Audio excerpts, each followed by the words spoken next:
Hey, everybody. So, I wanted to take some time to kind of wrap up the chemical Eric case study, like I normally would in class. And so I'm hoping that you see this video and kind of understand a lot of the different issues that come up in the chemical Eric case study. Now, I love this case study, have for years, because it really gives you a great foundation in understanding how the endocrine system works, and particularly the importance of the pituitary gland in the proper functioning of the endocrine system. And it brings up a ton of different issues that can arise if there are different endocrine issues. So, the first one I wanted to look at was this man right here. This is Andre the Giant. If you've seen The Princess Bride, you know all about Andre the Giant. If you're a fan of old school WWF wrestling before it was called WWE, then you know who Andre the Giant is. This is actually a picture from his wrestling days. You can see that there are lots of very normal-sized people in the crowd, and there is Andre the Giant living up to his name. I believe he was about 7 feet 4 inches tall and weighed about 400 pounds. I think that estimate is a little low personally, but suffice it to say, he's a very large man. And so he suffered from an overproduction of growth hormone, very similar to what Eric experienced. You'll remember that Eric, at the very beginning, had excessive growth of his long bones. And so he got very tall and very thin very quickly. And later on in life, he filled out, but you may remember pictures from the case study where his facial features were very prominent. He had a very large nose, a very prominent chin, sort of like what we're seeing with Andre the Giant here. So, gigantism is a condition that results from the overproduction of growth hormone early in life, before one's long bones have calcified, before the growth plates or epiphyseal plates have disappeared. And so you get very tall very quickly. And so that certainly happened very early in Andre the Giant's life. And then acromegaly is what happens when you overproduce growth hormone later on in life, after those long bones have calcified and theoretically are incapable of growth. There may still be a little bit of growth that happens, but most of the growth that occurs happens in the hands. You can see that his hands are very large here. If you do a Google search, maybe on your phone, for Andre the Giant beer can, you'll see that his hand dwarfs a normal-sized beer can. It's sort of amazing to see.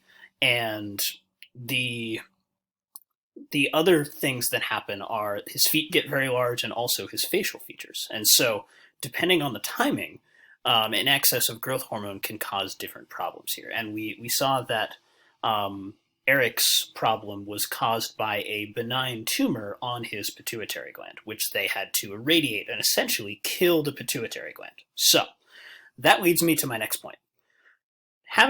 Lacking a pituitary gland is obviously very dangerous. The pituitary gland is called the master gland for a reason. It has, first of all, there may be issues with growth depending on age. An excess of growth hormone is dangerous. A lack of growth hormone can also be dangerous.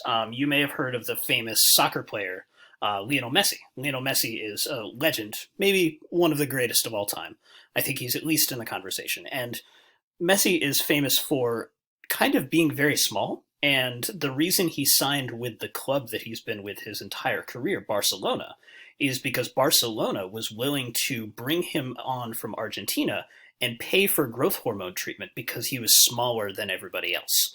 And so it's partly because of that he's even the 5'6" that he is today, and he's just amazing. Just look up on YouTube some videos of Messi and you'll see what I mean. But anyway, certainly growth hormone is very important. It comes from the anterior pituitary, but the other problem here is that the anterior pituitary releases a lot of tropic hormones. Tropic hormones, you'll remember, are hormones that stimulate other glands to secrete their hormones. So if the pituitary doesn't work, neither do many other glands. The thyroid, for example, doesn't secrete thyroid hormone if you don't have TSH coming from the pituitary. The adrenal glands don't secrete cortisol if you don't have ACTH coming from the anterior pituitary. Your kidneys can't regulate water if you don't have antidiuretic hormone coming from the posterior pituitary. You may remember that Eric had a form of diabetes that resulted from a lack of antidiuretic hormone, and so he just peed all night, like 3 liters of urine in a night. And so I'm getting to the age where I get up once at night, but getting up 6 or 7 times, I think we can all agree is a bit excessive. So um, the other things that Eric experienced were he didn't really seem to be going through puberty, and that's because LH and FSH are two reproductive hormones that target the testes in males, and they help you to grow a beard, grow body hair, grow muscle mass. He was very tall and skinny as a kid, and to produce healthy sperm. You may remember that he adopted 2 kids, but he wasn't able to actually produce viable sperm that would fertilize an egg on its own.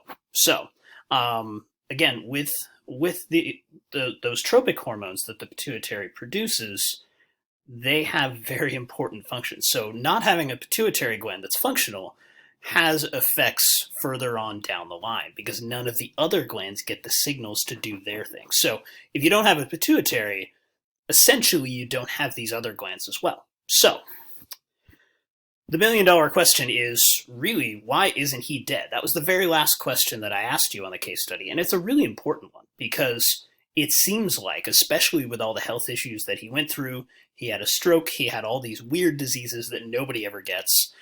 He, had joint issues, he had to have his jaw wired shut, all these different issues that he had, and yet he's not dead. The short answer is supplements. He can get most of those end product hormones, most of the hormones that the other glands produce through pills or injections. I take a thyroid hormone pill every single morning. Like the first thing I do in the morning is I walk to the bathroom and I get my thyroid pill. It's this little tiny pill that contains T4, one of the important thyroid hormones, and that pretty much keeps me normal in terms of my amount of thyroid hormone. You can get cortisol. Cortisone shots are a thing. You can get something that simulates some of the reproductive hormones to at least start the process of puberty, or at least jumpstart it a little bit. You can get testosterone injections. Lots of older men who tend to lose testosterone, they may get testosterone to supplement what they're losing. And so he can get most of what he needs to survive, even though his pituitary isn't sending the signals to make them happen. So this is another reason why he isn't dead. So what I'm about to show you is the author of this case study.